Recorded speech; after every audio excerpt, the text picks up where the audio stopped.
respect, I disagree with so many of the things that you've said. You're still unwilling to admit that they gained in function, they gained in lethality. According to the definition that is currently operable, We're not going to get anywhere close to trying to prevent another lab leak of this dangerous sort of experiment. You won't admit that it's dangerous, and for that lack of judgment, I think it's time that you resign.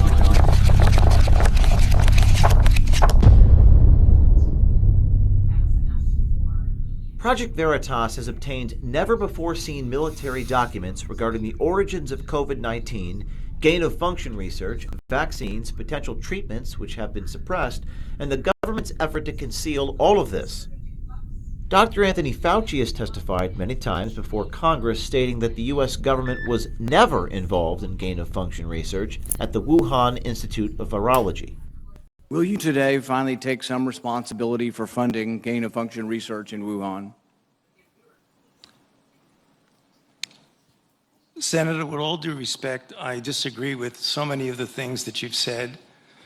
First of all, gain of function is a very nebulous term. But the thing is you're still unwilling to admit that they gained in function when they say they became sicker. They gained in lethality. It's a new virus. That's not gain of function?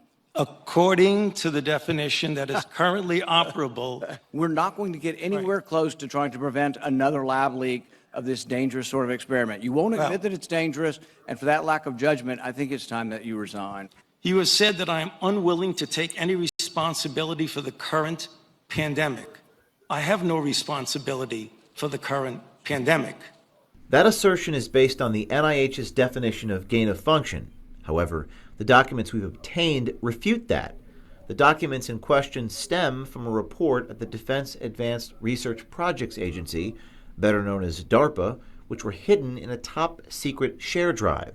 But what is DARPA? They are an agency under the U.S. Department of Defense, which facilitates research and technology with potential military applications. Dr. Stephen Walker was the director of DARPA at the time of the EcoHealth Alliance proposal. A source sent us this video of Dr. Walker talking about research they were exploring related to mRNA technology and its potential application with military personnel in the field. DARPA, about 5 or 6 years ago, we stood up an office called the Biotechnology Office, and the real purpose of that was to understand how biology worked and then build, design, build, and test cycles where you could engineer microorganisms to do things that you want to do. Though the main report regarding the EcoHealth Alliance proposal leaked on the internet a couple of months ago, it has remained unverified until now. Project Veritas has obtained a separate report to the Inspector General of the Department of Defense, written by the U.S. Marine Corps Major Joseph Murphy, a former DARPA fellow. Major Murphy makes claims in his report to the Inspector General that, if true, could be damning to the official narrative that has been played out to the world over the past 2 years. Major Murphy's report states that EcoHealth Alliance approached DARPA in March 2018, seeking funding to conduct gain-of-function research of bat-borne coronaviruses. The proposal was named Project Diffuse. DARPA rejected the proposal because the work was too dangerous and could violate the gain-of-function moratorium, despite EcoHealth's position that it would not. According to the documents, the NIAID, under the direction of Dr. Fauci, did not reject the proposal. They went ahead with the research at Wuhan and several sites across the U.S.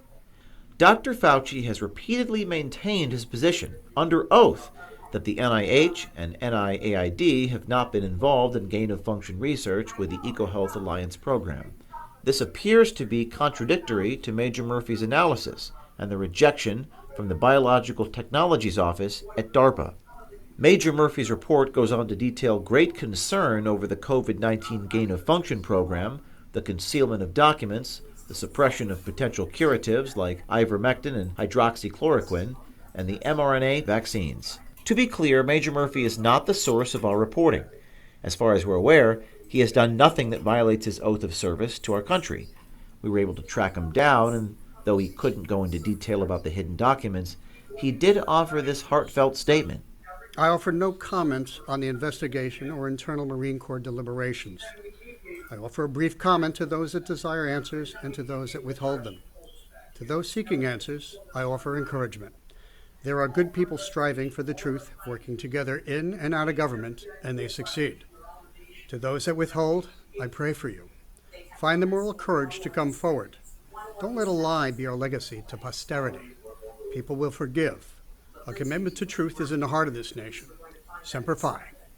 Project Veritas reached out to DARPA for comment regarding the hidden documents and spoke with the Chief of Communications, Jared Adams. Doesn't sound normal to me. No, like I said, if something resides in a classified setting, then it should be appropriately marked. I'm not at all familiar with unmarked documents that reside in a classified space. No, that, like I said, that doesn't sound like. I mean, it's not good practice to put unmarked materials in, in a classified space. But there may be cause to, because something is determined to be classified, but it wasn't originally marked appropriately.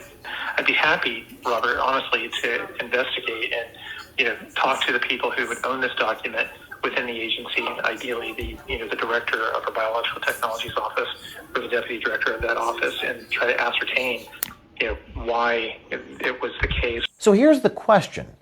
If the Department of Defense, the same people who make our nuclear arsenal, felt this research was too dangerous to proceed with, why in the world did the NIH, NIAID, and EcoHealth Alliance recklessly disregard the risks involved? Did they purposefully change the definition of gain of function in order to bypass the moratorium? Further, who at DARPA made the decision to bury the original report that could have raised red flags to the Pentagon, the White House, or Congress, which may have prevented this entire pandemic that has led to the deaths of 5.4 million people worldwide and caused much pain and suffering to many millions more?